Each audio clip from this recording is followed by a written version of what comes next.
continue po yun guys. Ang ratio,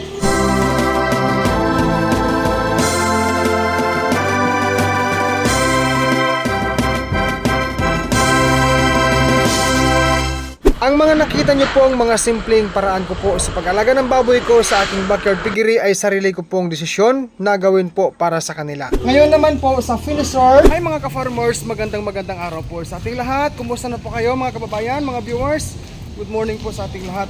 In this video guys, gusto ko pong i-share sa inyo ang akin pong pag-feeding ngayon sa akin pong 9 batch fatteners na finisher stage na po ngayon sa kanila. Okay mga kababayan, andito na po ako sa aking small backyard piggery. So ngayon po, akin pong i-ready ang akin pong face mask.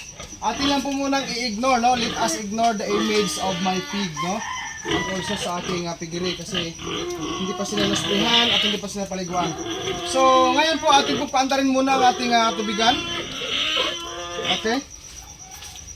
A few moments later. Okay na! Ayan guys, so ako po ay magpapalit na ng sinilas ha.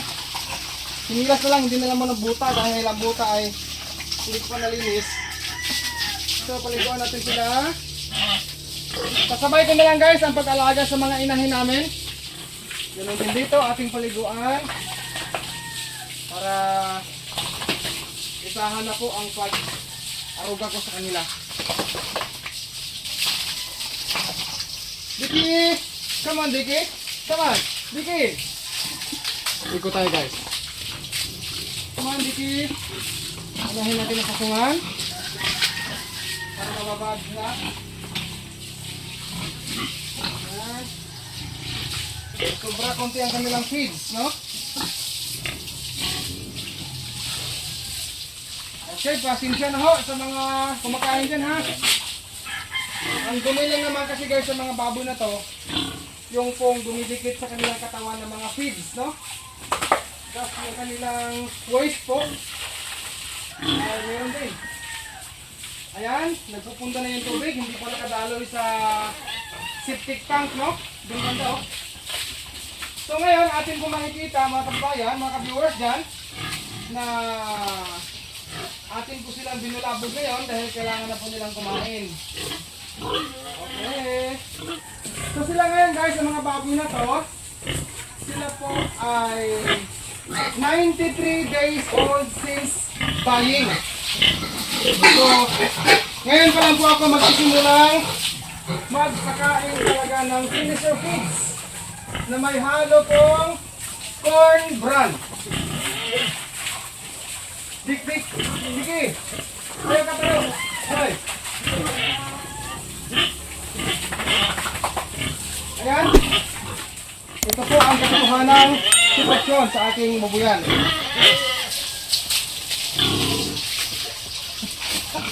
Ay. Ay.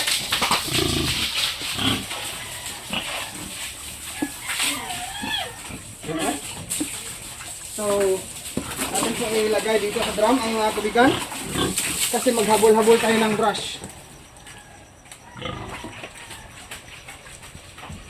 Walis na lang, mas mabilis. Walis. Patakan mo ng sunrocks. First sunrocks please. Kindly get it. Colored, puti. Colored. Powder. So guys, akin lang pong i-clarify. So far sa ganitong klaseng gawain ko sa aking babuyan, pag naubusan ako ng Major D or Microban GT na pang-disinfecta o panglinis sa babuyan, ako po ay hindi naman nagkaroon ng problema. Sa awan ng Diyos, ang ganitong klaseng gawain ko na naglagay ng powder at ang sunrocks na yan. Hindi naman gaanong karamihan guys, yung sakto-sakto lang talaga. So wala naman pong nangyaring masama sa akin pong mga baboy. Disclaimer lang ha, ito po ay nakasanayan kong gawain dito sa babuyan ko.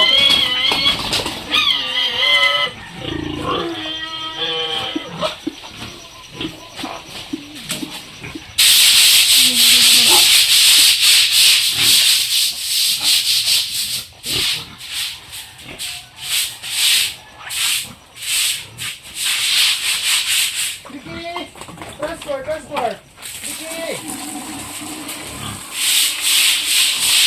Mabigat katawan niya, ayaw tumayo. Mabigat? Tungdag! Ay! Ricky!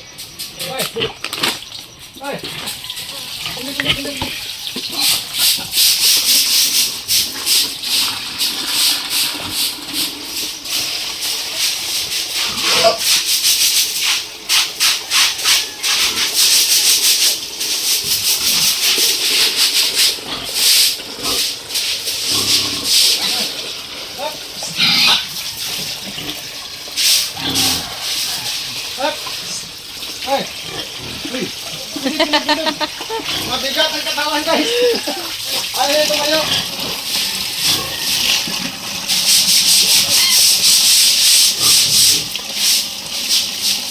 Ayan na. Tumayo na.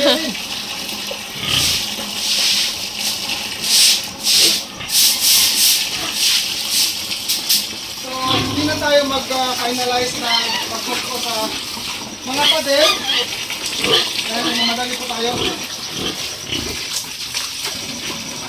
Okay, thank you. Hindi mahirap lang itong kalagayan ko pero sige lang. Pagkagano'n ang buhay guys. Kailangan magsumikap. Kailangan magtyaga. Okay.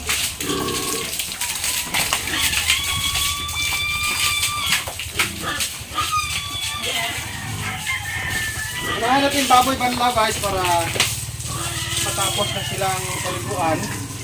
Yan, para mabilis tayo matapos.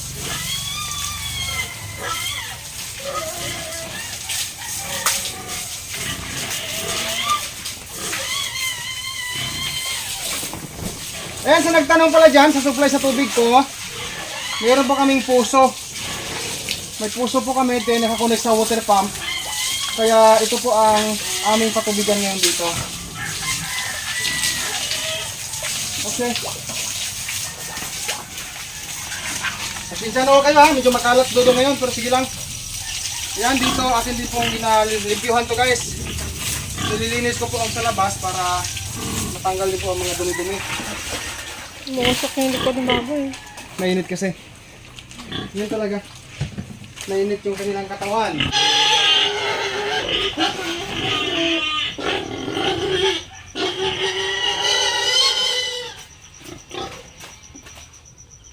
Siyempre, huwag tayo ulit ng kamay.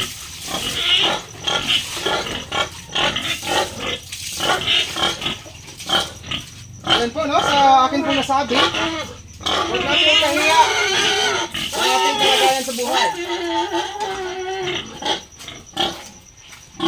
Now, let's prepare the feeds. Where's the finisher?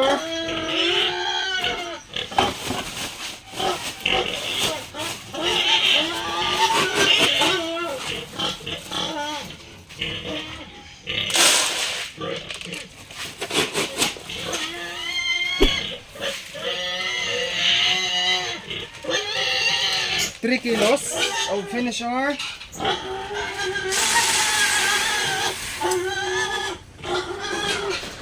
Then 3 kilos also na corn bran.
Ang mga nakita nyo pong mga simpleng paraan ko po sa pag-alaga ng baboy ko sa aking backyard piggery ay sarili ko pong desisyon na gawin po para sa kanila.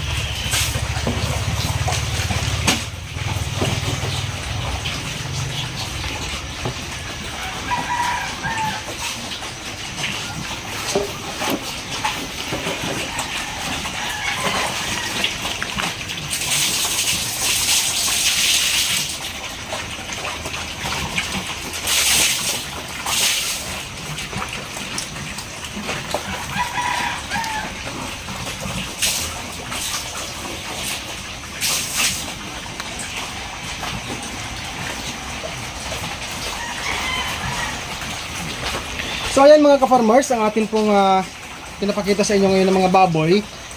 Sila po ngayon ay 93 days old na po simula sa pagbili namin sa kanila. Plus 45 days po sa edad na sila ay binili namin noon.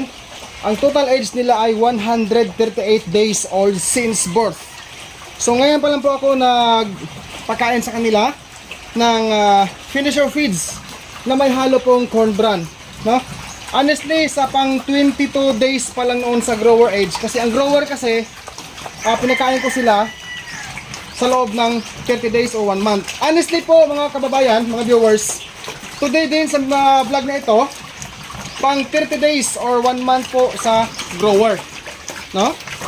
Ngayon din po ako mismo nagsimulang nagpakain ng finisher feeds. Then continue po ang ginagawa kong mixing sa yellow corn bran at ang finisher feeds na yan. Pero hindi ako naghalo, linawin ko lang. Hindi po ako naghalo ng corn grits. Wala pong corn grits, no? Wala pong corn grits na hinalo ni Dodong dito sa finisher feeds na ito. No? Only finisher feeds, pellet, and yellow corn bran. So sila po guys ay akin pong nilagyan ng numbering pala. Kung inyo pong makikita, nilagyan ko po ng numbering dahil kinilo ko po sila guys, no, itong 8 na to. Kinilo ko po sila noong sila ay 91 days old since buying. Sila po ay akin pong patuloy na pakainin ng finisher feeds. Kailangan ko na po silang i-finisher dahil ang kanilang edad po ngayon ay 138 days old since birth na po. Ayan. So tayo po ay patuloy po na magpapakain sa aking mga baboy sa kabila po ng kanila pong edad ngayon na 93 days old since buying and then 138 days since birth. So regarding sa mga nagtanong kung kailan ibenta, wala pa po akong final decision.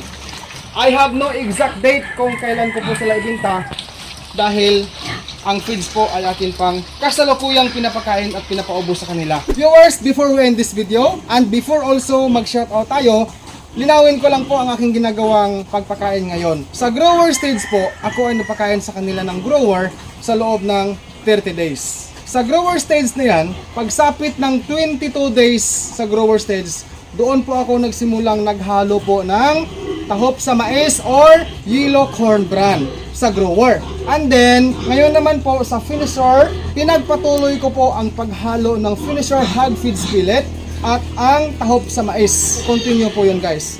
Ang ratio, 1:1. Isang sako na finisher, isang sako also na corn bran. So shout out po kina kabayang Jimmy Antonio Camba Jr. watching from Bicol. Shout out po. Kay kabayang John Rodel Untulan watching from or naglantaw gikan sa Uzami City. Shout out po. Kay Barok Mini Vlog naglantaw gikan sa Agusan del Sur. Shout out po. Kay Roderick Maglaya from La Union. Shout out. Kay Mami Jean, shout out. Ronald Ryan Dayan, watching from Taiwan. Ang King's Vita Plus Animal Feed Supplement mabibili po sa Agri-Vet stores nationwide. Kung hindi ito available sa inyong lugar, maaari po kayo mag-direct order sa Shopee sa KBM Agri-Vet lines. Pwede rin sa Facebook page ng King's Vita Plus Animal Feed Supplement. Link nila ay nasa description. O pwede po kayo mag-text o tumawag sa kanilang cellphone number 0917-795-0220. Available po ang COD or cash on delivery. Ayan po mga ka-farmers, tapos na po silang kumain. Ang isa po ay naninimot-simot pa sa pasungan, samantala yung dalawa na yan, ang ganda po ng kanilang posisyon.